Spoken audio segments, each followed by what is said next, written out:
The little girl had never asked to sit beside a stranger before, so when she suddenly slipped from her billionaire mother's hand, crossed a crowded restaurant patio, and quietly reached for the empty chair beside a tired-looking single father, everyone around them went silent. Her mother, Celeste Whitmore, froze halfway through lifting her sunglasses, because her 8-year-old daughter, Wren, had spent most of her life avoiding unfamiliar people. Yet there she was, standing beside a man wearing a faded gray shirt, worn jeans, and work boots, staring at him with a strange sense of recognition that made no sense at all. The man looked equally stunned, especially when Wren gently placed one hand on the empty chair and waited for permission to sit. Celeste's first instinct was fear. Her second was anger. But before she could pull her daughter away, the stranger looked at Wren with the kind of calm that made a frightened child feel safe, and something inside Celeste told her that this moment mattered far more than she understood. If you believe kindness, forgiveness, hope, and second chances can change a life, please take a moment to like this video, share it with someone who needs a little hope today, leave a comment, and subscribe to our channel so you can become part of our family and never miss another emotional journey. Celeste Whitmore had built her empire by learning never to be surprised. At 38, she was the founder and chief executive of Whitmore Meridian, a technology and logistics company valued in the billions. Business magazines called her fearless. Investors called her brilliant. Competitors called her impossible to defeat. But none of those descriptions mattered when it came to Wren. Her daughter was the one part of her life Celeste could not control, and that terrified her. Wren had become unusually quiet after losing her father in an accident 3 years earlier. She was intelligent, observant, and deeply affectionate with people she trusted, but strangers made her retreat behind Celeste's protective presence. Therapists had assured Celeste that grief took different forms in children, but Celeste had responded to that grief by becoming fiercely protective. Every school pickup was supervised. Every new adult was carefully screened. Every family outing was planned down to the smallest detail. So watching Wren willingly approach a stranger felt almost impossible. The man sitting beneath the patio umbrella was named Everett Hale. He was 39, a single father, and the sole parent of a 7-year-old boy named Finn. To Celeste, he initially looked like an ordinary working man trying to make an afternoon meal stretch a little farther than it should. His clothes were clean but clearly old. His wallet appeared thin. His hands carried the roughness of someone accustomed to physical labor. A small lunchbox sat beside him, and across from him Finn was carefully arranging fries around the edge of his plate while Everett encouraged him with a patient smile. There was something different about him, though. Celeste noticed it immediately. He never sat with his back completely exposed to the surrounding crowd. His eyes occasionally swept across the patio without seeming to move his head. He noticed a waiter approaching before the waiter reached the table. He instinctively shifted Finn away from a tray when another server stumbled nearby. They were tiny movements, almost invisible, but Celeste had spent years around executives, security consultants, and high-level negotiators. Everett did not move like an ordinary laborer.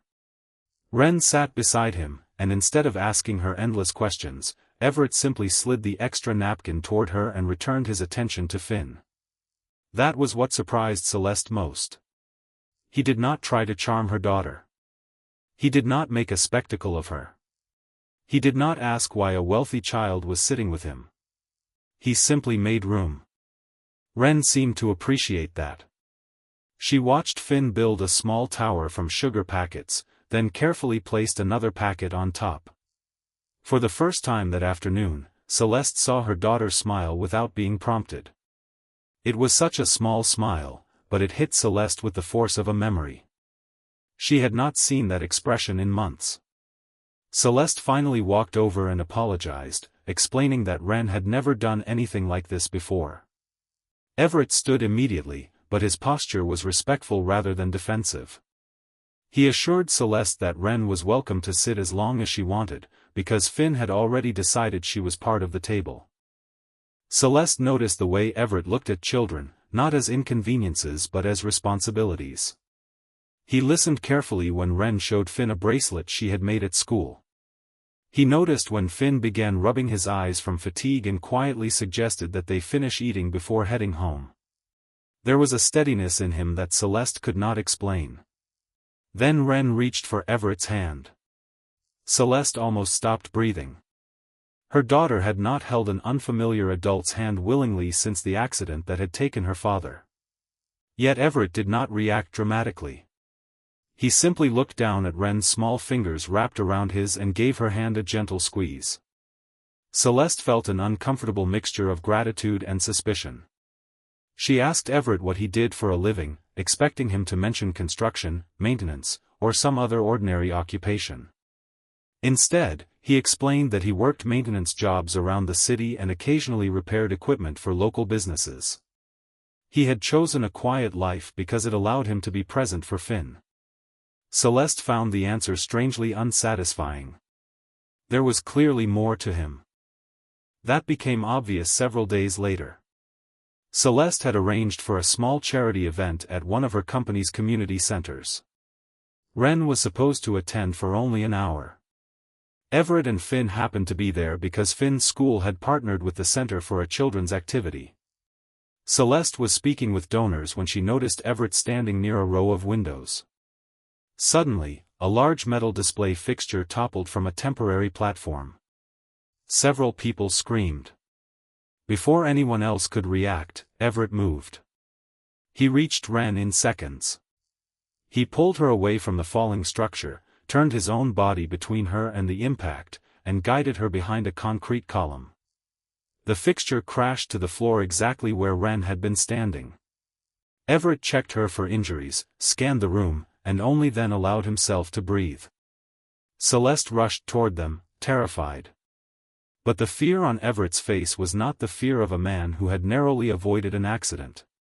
It was the look of someone whose body had remembered something before his mind could stop it. A security officer who had been working the event stared at Everett in disbelief. Celeste noticed. Later that afternoon, she quietly asked her head of security to investigate him. She expected a criminal record, financial problems, or perhaps some embarrassing secret. Instead, what came back left her speechless. Everett Hale had once been a decorated United States Navy SEAL. He had served overseas on classified operations. His military record contained commendations for extraordinary courage, but large portions were redacted. Years earlier, he had survived an operation that killed members of his team. Afterward, he had declined a prestigious private security position and disappeared from public attention. He had married young, had Finn, and tried to build an ordinary life. But his wife had died from a sudden illness when Finn was only 4. Everett had refused to use his military reputation to obtain special treatment. He worked whatever honest jobs he could find and raised his son quietly. Celeste felt ashamed of herself.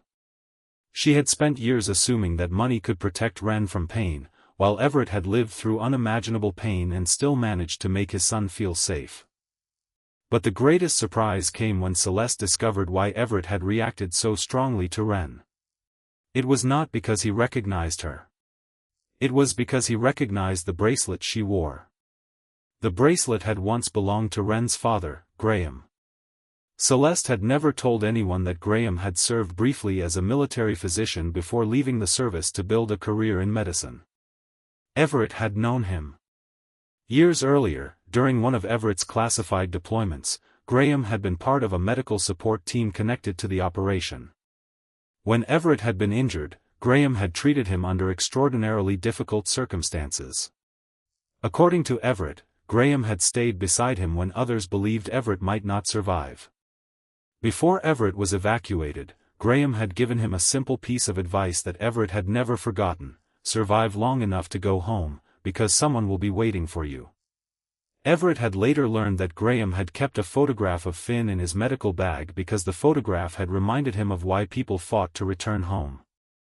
Celeste listened in stunned silence. She had spent years thinking of her husband only as the man who had died and left her alone with a grieving child. Everett remembered him as the man who had saved his life. The discovery changed something inside Celeste. For the first time, she realized that Graham's final years had contained pieces of a life she had never fully known. She had been so consumed by her own grief that she had never asked enough questions about the man she lost.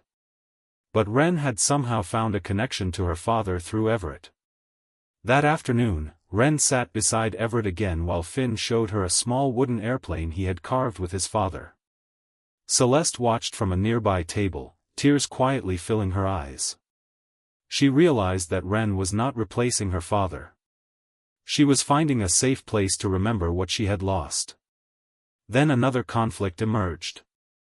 A member of Celeste's executive team warned her that Everett's military history could create unwanted attention. Someone suggested that a man with a classified past should not be allowed near the family. Celeste almost agreed. Old instincts returned. Control. Protection. Distance. But then she saw Wren watching her. Her daughter looked frightened, not of Everett, but of losing another person she had begun to trust. Celeste understood that protecting Wren did not mean building walls around her forever. Sometimes protection meant allowing good people into your life. She invited Everett and Finn to a small family gathering at her estate the following afternoon. Everett hesitated, uncomfortable with wealth and attention, but Celeste assured him that the invitation was not charity. It was gratitude.